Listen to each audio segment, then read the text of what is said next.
Hello, my dear students. Yet another video blog of political science.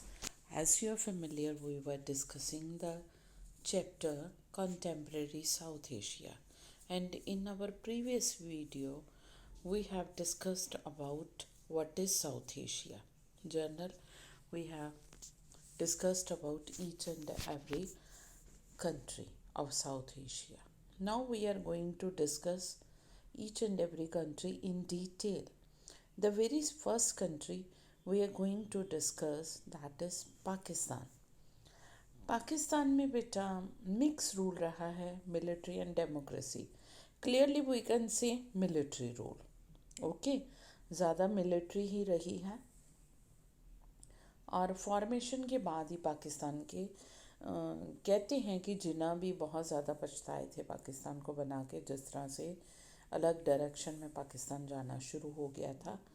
तो पाकिस्तान ने अपना constitution बनाया एंड जनरल अयूब खान ने जो थी एडमिनिस्ट्रेशन अपने हाथों में ले ली कंट्री की. एंड सून ही गॉट हिमसेल्फ इलेक्टेड. उन्होंने अपने आप को इलेक्ट करवा लिया. Malpractices you can say, fake voting और किसी तरह से. सो कॉमन पीपल जो था दे वर डिससेटिस्फाइड, उनके रूल से सेटिस्फाइड नहीं थे और उनको जो था गिव अप ऑफिस. ओके, और इस तरह से जो थी मिलिट्री ने जब देखा कि जनरल अयूब खान से कॉमन पीपल सेटिस्फाइड नहीं है, दे आर नॉट हैप्पी, तो दूसरे जनरल आगे जनरल यहिया खां. आप लोग जो भी स्टूडेंट प्रिपेयर करते हैं जीके की, आपको पता होगा यहिया खां वही जो मिलिट्री कमांडर थे जिनके टाइम पे क्या था, पाकिस्तान और बांग्लादेश का क्राइस. एक्चुअली हम लोग थोड़ा सा डिस्कस कर लें. पाकिस्तान जो थे दो पार्ट थे. ब्रिटिशर्स ने जो मुस्लिम मेजॉरिटी के एरियाज थे उनको पाकिस्तान डिक्लेयर किया. एक पाकिस्तान तो इधर वेस्ट में है जो अब प्रेजेंट पाकिस्तान है, ठीक है, और दूसरी तरफ ये ईस्ट में है जो बांग्लादेश है. यानी कि दो, एक इधर बैठा पाकिस्तान, एक इधर. कितना दूर बीच में इंडिया. पहले तो ये डिसीजन ही नहीं मानना चाहिए था पाकिस्तान को, दैट वाज रॉन्ग. बट फिर भी पाकिस्तान के दो पार्ट थे, east Pakistan and west Pakistan.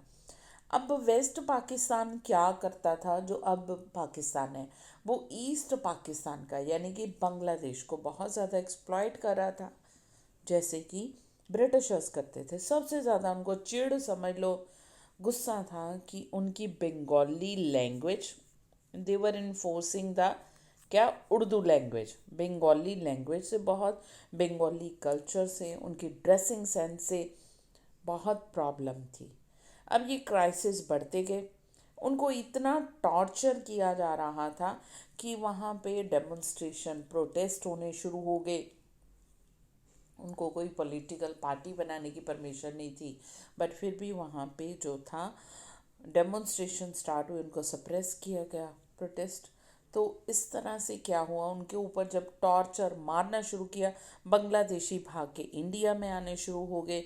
More than lakh, ठीक है, लाखों की तादाद में बांग्लादेशी अब बोल रहे हैं कि माइग्रेट करना शुरू हो गए. इंडिया ने जब इशू उठाया कि इतने नंबर में माइग्रेट कर रहे हैं ईस्ट पाकिस्तान से आपके मुसलमान इंडिया में, तो इनको लोग, पाकिस्तान ने साफ मना कर दिया कि ये मेरे है ही नहीं. तो इंडिया ने इसीलिए इस क्राइस में अपना हाथ दिया और 71 की वॉर होगी पाकिस्तान और इंडिया की. इंडिया क्लियर कट कुछ ही दिनों में जीत गया, महीनों में. और क्या हुआ, दो हिस्से हो गए पाकिस्तान के. जो ईस्ट पाकिस्तान था वो बन गया न्यू कंट्री वर्ल्ड में, दैट इज़ बांग्लादेश. ओके, इसी की पाकिस्तान समझ लो रंजिश निकालता है. उनको पता है डायरेक्ट वॉर में तो हम जीतेंगे नहीं इंडिया से, टेररिस्ट वगैरह, ड्रग्स वगैरह सप्लाई करके इंडिया को, ठीक है. अब तो ये हो गया, यहिया खां बुरी तरह से हार गए, दिखा रहे थे कि हम जीत गए, मिलिट्री को सरेंडर करना पड़ा. पाकिस्तान उल्टा दो जो पार्ट थे पाकिस्तान का, एक हिस्सा छिन गया, बांग्लादेश बन गया. अब आज ये जी यहिया खान के बाद इलेक्टेड गवर्नमेंट आई, वो थी जुल्फ़िकार अली भुट्टो की। ठीक है, ये 71 to 77 तक ओके रहे हैं। इनको भी फांसी चढ़ा दिया गया एलिगेशन लगा के। और मिलिट्री कमांडर ने इनकी गवर्नमेंट को रिमूव किया, वो थे जनरल ज़ियाउल हक। ये सबसे ज़्यादा कट्टर मुस्लिम, और जो कहते हैं ड्रेस कोड ये वो सब कुछ, ये जनरल ज़ियाउल हक। इनकी भी एयर क्रैश में डेथ हो जाती है 77 ओके में संभालती है जनरल ज़ियाउल हक पोस्ट। अब जनरल ज़ियाउल हक जो है प्रो डेमोक्रेसी मूवमेंट को फेस करना पड़ा 1982 में, एंड डेमोक्रेटिक गवर्नमेंट एस्टैब्लिश हुई अगेन इन 88 में। बेनज़ीर भुट्टो जो थी वो जुल्फ़िकार अली की बेटी थी। इनकी भी बम ब्लास्ट में डेथ हो जाती है। मतलब वहाँ पे कोई भी डेमोक्रेटिकली इलेक्टेड जो है वो नहीं, और मिलिट्री भी। इनकी एयर क्रैश में ठीक है डेथ हुई। ओके, जनरल ज़ियाउल हक की एयर क्रैश में डेथ हुई। उसके बाद डेमोक्रेटिक गवर्नमेंट आई ओके 88 में। Getting my thing? सो देख लीजिए ध्यान से, फिर से चेक कर लीजिए। 71 to 77 तक ये हैं जुल्फ़िकार अली भुट्टो ओके। फिर आगे जनरल ज़ियाउल हक 77 में 1977 to 88 तक रहे ये 10। इनको भी बहुत ज़्यादा प्रोटेस्ट और प्रो डेमोक्रेटिक मूवमेंट झेलने पड़े। 82 से लोग इनके अगेंस्ट हो गए। इन्होंने भी अपने आप को डेमोक्रेटिकली इलेक्टेड समझ लिया, ये वो प्रेसिडेंट बनाया, पावर अपनी रेस की। बट एयर क्रैश में डेथ के बाद बेनज़ीर भुट्टो जो हैं वो डेमोक्रेटिकली इलेक्टेड प्राइम मिनिस्टर बनती हैं पाकिस्तान की ओके। अब आज ये जी in the period that follow Pakistani politics जो थी centred around the competition between party. अब यहाँ पे दो पार्टियाँ मेन होगी पाकिस्तान में ओके बेटा। एक तो होगी बेनज़ीर भुट्टो की पाकिस्तान पीपल्स पार्टी, और दूसरी नवाज शरीफ की मुस्लिम लीग। दो हो गए लीडर इम्पॉर्टेंट, कौन से? बेनज़ीर भुट्टो, जुल्फ़िकार अली भुट्टो की बेटी, उसने बनाई पाकिस्तान। उनकी पार्टी कौन सी थी? Pakistan people party. और दूसरे थे नवाज शरीफ जो प्राइम मिनिस्टर रहे ओके, और उनकी पार्टी थी मुस्लिम लीग। दो पार्टियां दो लीडर। अब इस फेज पे इलेक्टेड गवर्नमेंट फिर भी दो दो पार्टियां दो दो लीडर सिर्फ 1999 तक रही, 10 साल। हमने डिस्कस किया ना, देखिए जी ये 88 में आई बेनज़ीर भुट्टो, 88 to 99 तक ओके। 10 साल में क्या हुआ? फिर आगे मिलिट्री जनरल, फिर मिलिट्री तो हटती नहीं है पाकिस्तान में, वही है military rule. General Pervez Musharraf, ये वही है जनरल परवेज़ मुशर्रफ जिन्होंने कारगिल ओके हमारे इंट्रूडर भेजे थे और ये टेररिस्ट थे। अब 2001 में आगे जी जनरल परवेज़ मुशर्रफ यहाँ पे जो है if elected democratic lasted 1999 when आगे कौन? जनरल परवेज़ मुशर्रफ ने क्या कर दिया? रिमूव कर दिया प्राइम मिनिस्टर नवाज शरीफ को। नवाज शरीफ को हटा दिया किसने? जनरल परवेज़ मुशर्रफ ने। अब बेटा याद रखना मिलिट्री लीडर सबसे पहला कौन था? अयूब खान। फिर उसके बाद कौन आया? यहिया खान। फिर यहिया के खान के बाद कौन आया? ज़ियाउल हक। ज़ियाउल हक के बाद आया जनरल परवेज़ मुशर्रफ। ये मिलिट्री लीडर है। बीच बीच में कब डेमोक्रेसी आई ये भी आपने करना है। अब 2001 में जनरल परवेज़ मुशर्रफ ने अपने आप को इलेक्ट करवा लिया है एज ए प्रेसिडेंट, और पाकिस्तान जो है आर्मी रूल करती रही वो। ठीक है, इलेक्शन भी हुए, दिखाया कि डेमोक्रेटिक गवर्नमेंट है, इलेक्शन हो रहे हैं, अपने आप को इलेक्ट करवाते थे, सारे मिलिट्री के चीफ ही मिनिस्टर होते थे। और ये जो थे पाकिस्तान में रूल चलता रहा, चाहे डेमोक्रेटिकली इलेक्टेड गवर्नमेंट हो, बट फिर भी मिलिट्री का ही रूल चलता रहा। अब है पाकिस्तान में जो है स्टेबल डेमोक्रेसी नहीं रही टोटली। क्या था वो फेलियर रहा डेमोक्रेटिक रूल में, अगर हम लोग कहें पाकिस्तान, ठीक है, डेमोक्रेसी एस्टेब्लिश नहीं हुई। इसके लिए बहुत से सेवरल फैक्टर्स रिस्पॉन्सिबल हैं या factors have contributed to Pakistan failure in building stable democracy. पहला सबसे कारण क्या है, वहाँ की मिलिट्री, डोमिनेंस ऑफ मिलिट्री। फिर वहाँ के क्लर्जी, उलेमा यानी कि धार्मिक जो, ठीक है, काजी उलेमा। फिर उसके बाद लैंड ऑइंग अरिस्टोक्रेसी, जो रिच क्लास है, जमींदार जगीरदार और अमीर ज़्यादा, वो भी चाहते हैं कि इलेक्टेड गवर्नमेंट जो है वो आम लोगों की भलाई के लिए काम करेगी। ओके, सोशल वेलफेयर हमारे फेवर में पॉलिसी फ्रेम नहीं करेगी, तो मिलिट्री की गवर्नमेंट रहे। और ये इलेक्टेड गवर्नमेंट को सब मिल के तीनों इम्पॉर्टेंट प्लेयर पाकिस्तान में, सबसे पहला तो ये प्लेयर है, इसको मिलिट्री को सपोर्ट है जो काजी उलेमा और रिस्टो, इन सब की सपोर्ट से ये इलेक्टेड गवर्नमेंट को ओवरथ्रू करते रहे और मिलिट्री की गवर्नमेंट मिलके एस्टैब्लिश करते रहे। अब पाकिस्तान का कॉन्फ्लिक्ट किसके साथ है, इंडिया के साथ, जिसने बनाया प्रो मिलिट्री ग्रुप जो है वो ज़्यादा पावरफुल है पाकिस्तान में।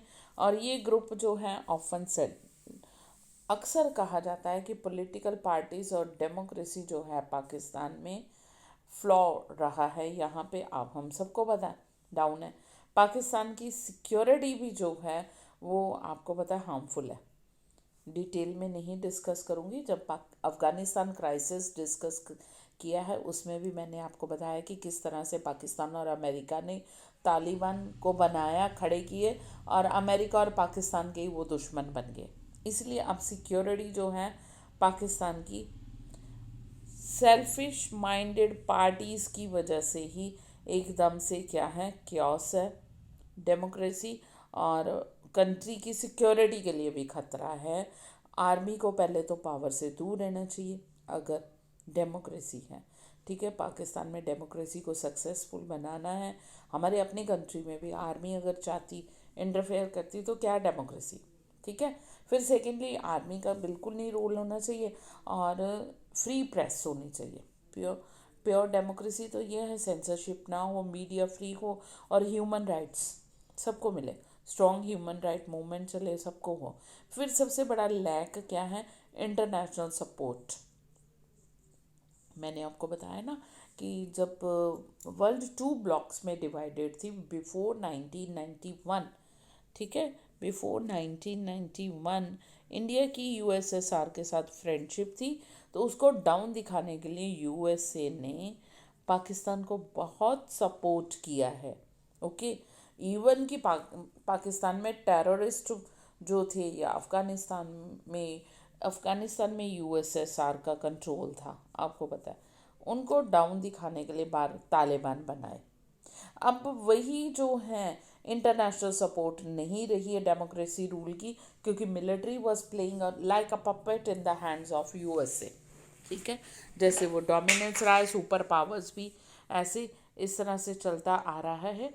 सो ये यूनाइटेड स्टेट और अदर कंट्रीज अब जो है उन्होंने भी इनकरेज किया है मिलिट्री अथॉरिटेरियन रूल। मैंने आपको बता दिया, यूनाइटेड स्टेट्स यानी कि अमेरिका और वेस्टर्न कंट्री, उन्होंने सपोर्ट किया अथॉरिटेरियन रूल, मिलिट्री रूल, क्योंकि यूएसएसआर को डाउन दिखाना था। World was divided into two blocks, एक था यूएसए का ब्लॉक, ठीक है, एक था बेटा यूएसए का, और दूसरा था यूएसएसआर का ब्लॉक।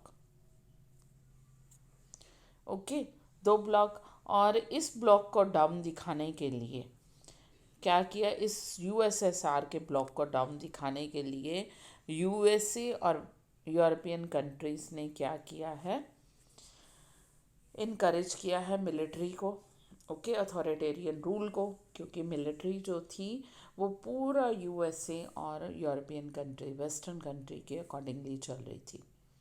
फिर अब आ गया सबसे बड़ा ग्लोबल इस्लामिक टेररिज्म। ये देन तो यूएसए और उनकी है, अब उन्हीं को पूरी दुनिया को खतरा हो गया है, ठीक है, ग्लोबल इस्लामिक टेररिज्म से और पाकिस्तान के न्यूक्लियर आर्सेनल। पाकिस्तान इतना मूर्ख कह लो कि एक पागल के हाथ में वेपन और उसको वैल्यू नहीं पता, टेररिस्ट के हाथ में है, किन के हाथ में कुछ नहीं पता। ठीक है, चला गया, इसने नॉर्थ कोरिया को भी प्रोवाइड किया मिलिट्री रिजीम, खुद भी चोरी करके बनाया हुआ। ठीक है, और ये जो है दिखाते हैं कि the military regime in Pakistan have been seen, ऐसे दिखाया गया कि वेस्टर्न इंटरेस्ट और वेस्ट एशिया और साउथ एशिया के प्रोटेक्टर, बट रियलिटी में पूरी दुनिया के लिए खतरा अब खड़ा कर दिया है इस्लामिक, ग्लोबल इस्लामिक टेररिज्म में, और जिनका घर है पाकिस्तान में, और इसलिए वहाँ पे डेमोक्रेसी, प्योर डेमोक्रेसी नहीं है। These are the basic reason. ठीक है बेटा जी, ये हमने इंडिया का नेबरिंग कंट्री डिस्कस कर लिया है, Pakistan. Now we are moving to the Bangladesh. Bangladesh हमने डिस्कस कर लिया है कि ये इंडिया का ही पार्ट था। 1947 में इंडिया का पार्टीशन हुआ आज़ादी के साथ ही, तो पाकिस्तान के दो पार्ट थे, एक था ईस्ट पाकिस्तान जो अब बांग्लादेश है। ठीक है बेटा, ईस्ट पाकिस्तान अब क्या बन चुका है, बांग्लादेश। और ये कब बना, क्यों बना, थोड़ा सा हमने डिस्कस कर लिया, दोबारा कर लेते हैं। और एक था वेस्ट पाकिस्तान, वेस्ट पाकिस्तान जो अब सच में पाकिस्तान, ओके, जो अब क्या है, वेस्ट पाकिस्तान जो अब प्रेजेंट टाइम में पाकिस्तान है। ओके बेटा, ये है वेस्ट पाकिस्तान। दो पार्ट्स में थे, 1947 से 71 तक रहा है। ठीक है, बांग्लादेश जो था वो पार्ट था पाकिस्तान का, और जब बंटवारे के टाइम पे ईस्ट पाकिस्तान बना तो उसमें इंडिया का बंगाल का आधा हिस्सा, अभी भी पता है कुछ लोग इंडिया के बंगाल को वेस्ट बंगाल कहते हैं। वेस्ट बंगाल क्यों कहा जाता है, क्योंकि ईस्ट बंगाल जो लॉर्ड कर्जन ने 1905 में डिवाइड कर दिया था, west Bengal east Bengal administration के लिए, ईस्ट बंगाल चला गया पाकिस्तान के पास, वेस्ट बंगाल। अब ये जब असम के कुछ हिस्से, ठीक है, ये मिले, यहाँ पे जो था वेस्ट पाकिस्तान वाले जो थे वो ईस्ट पाकिस्तान के ऊपर बहुत ज़्यादा टॉर्चर, एक्सप्लॉइट कर रहे थे, डोमिनेट कर रहे थे उन लोगों को, पॉलिसी ऑफ रिजेंटमेंट उनके ऊपर ज़बरदस्ती थोप रहे थे, इम्पोजिशन ऑफ उर्दू लैंग्वेज, क्योंकि वो बंगाली, उनकी बंगाल था तो बंगाली मेन लैंग्वेज थी, although they were Muslim in majority. तो जो पाकिस्तान था they were totally against the Bengali language, इसलिए उनके ऊपर इम्पोज कर रहे थे Urdu language and you can say कट्टरवाद, कट्टर मुस्लिम। तो वो जो थे प्रोटेस्ट स्टार्ट हो गया अनफेयर ट्रीटमेंट के अगेंस्ट। ठीक है, बंगाली कल्चर, बंगाली लैंग्वेज से वो चिढ़ते थे पाकिस्तानी, और उन्होंने ईस्ट पाकिस्तान के ऊपर इल्ज़ाम लगाया, और इसीलिए वहाँ पे प्रोटेस्ट स्टार्ट हुए, और ईस्ट पाकिस्तान ने डिमांड करनी शुरू कर दी कि एडमिनिस्ट्रेशन में उसको शेयर मिले, पॉलिटिकल पावर मिले, वो दे नहीं रहे थे। ऐसे टाइम पे एक लीडर आया, कौन,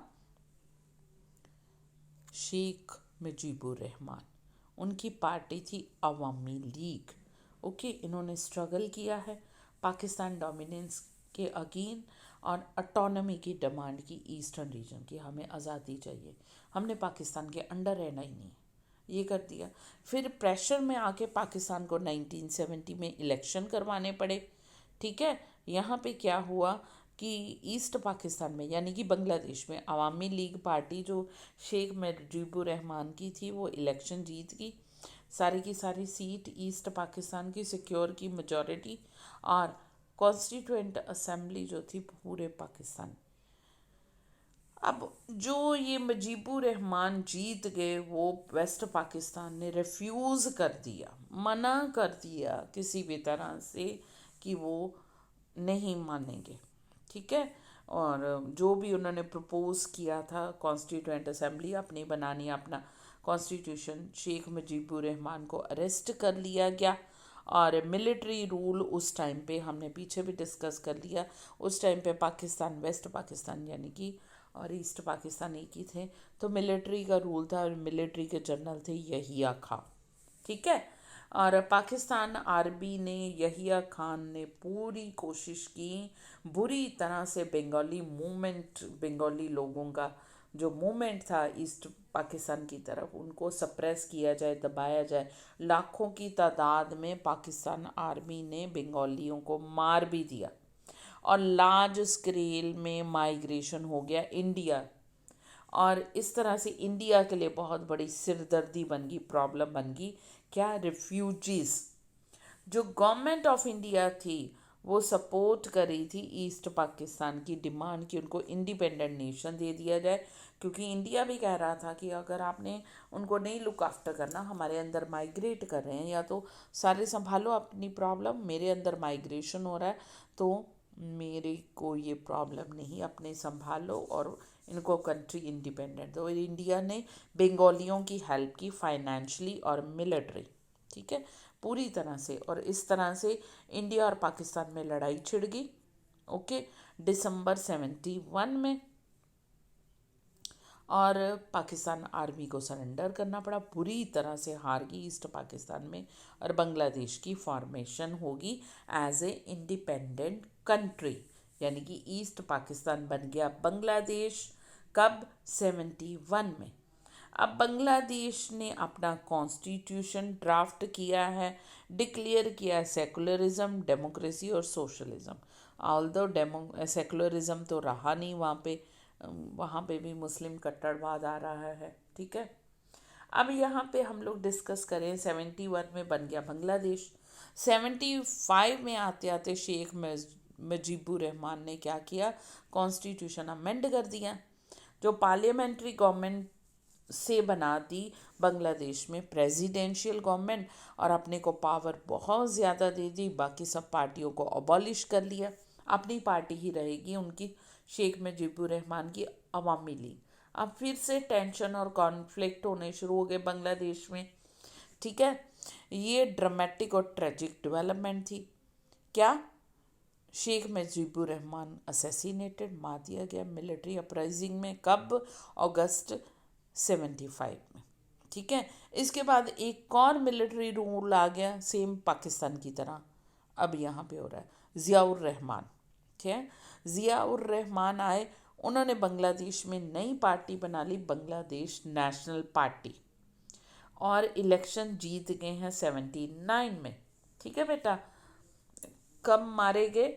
ज़ियाउर रहमान, शेख मुजीबुर रहमान 75 में, ज़ियाउर रहमान आ गए। ज़ियाउर रहमान ने अपनी पार्टी बना ली, बांग्लादेश नेशनल पार्टी, और 75 में इलेक्शन जीत गए। उसके बाद उनको भी असैसिनेट कर दिया गया, मार दिया गया। मिलिट्री ने फिर से लीड, अब मिलिट्री के लेफ्टिनेंट जनरल आ गए HM इरशाद। ठीक है, इरशाद आ चुके हैं।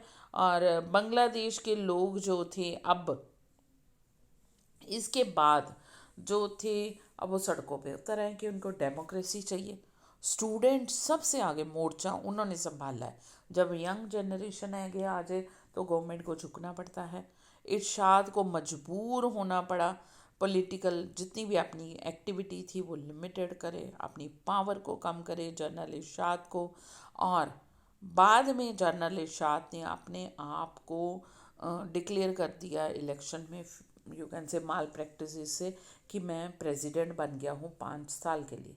मास पब्लिक प्रोटेस्ट हुआ, इरशाद को पीछे हटना पड़ा, और इस तरह से क्या हुआ, 1990 में इलेक्शन, उनको रिज़ाइन करना पड़ा, और 1991 में इलेक्शन हुए।